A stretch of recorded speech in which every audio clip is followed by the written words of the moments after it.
80% of Fortune 500 CEOs put digital transformation in their top 2 issues for the next 24 months.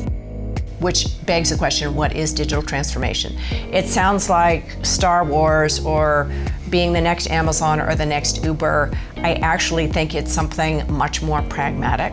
If we can move face-to-face or voice-to-voice operations to digital channels of distribution and make sure you have a seamless experience across calling in, visiting a retail location, or logging on, then you have not only efficiencies of distribution and scale, but you have much lower operating costs. And not only that, all of us as customers expect it. We're not demanding it, we're expecting it. So it's table stakes at this point.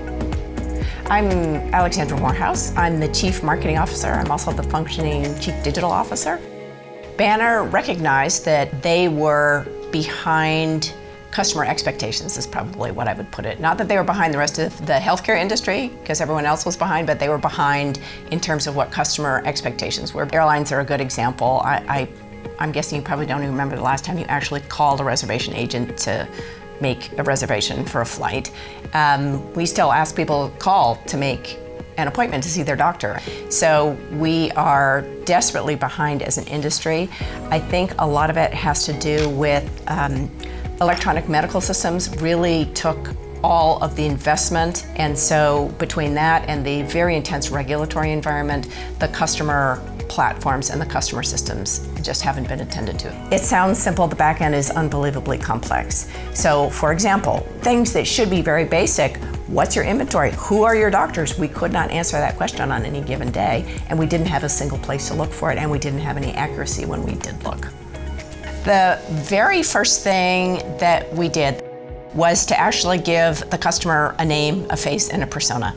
That woman's name is Sophia. We knew that Sophia was a woman. 85% of healthcare decisions are made by women.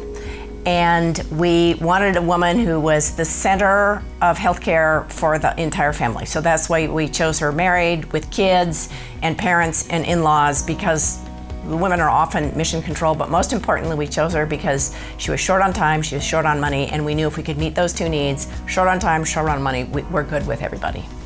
The next thing we did was actually map out the customer journey and said which parts of the journey, not only do we do the most, do we have the most transactions, but have the most impact on the customer's satisfaction. And we got a very clear map of what those touch points were, and we mapped out 20 of them. And one of the first things we did was saying, okay, there are these 20 things we have to get right, from finding the doctor at the very beginning all the way to the end, which is your bill. So that's when I turned to A&M, and I went to them very specifically because the Big Four stay at a level which is an altitude above where the actual work gets done. I needed somebody who would roll up their sleeves and actually could get into the trenches with me and help make this happen, and importantly, fill in some pretty significant skills gaps that we had.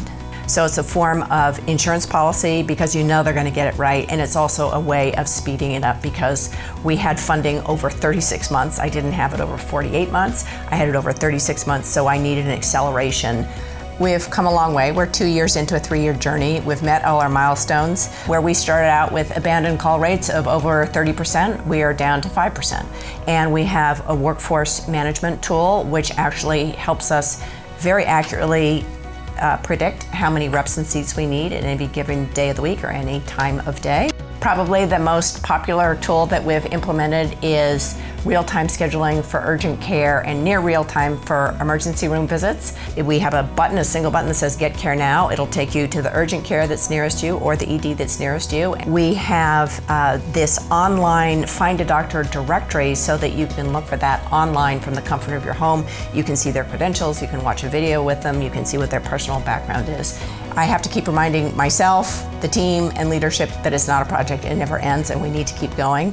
The next frontier for us is really continuing customer transparency. All of us want to know more and more about our medical stuff, and to be able to continue to give pricing information, health information, medical records to our customers, that's really what the future is looking like. Alvarez and Marcel, leadership, action, results.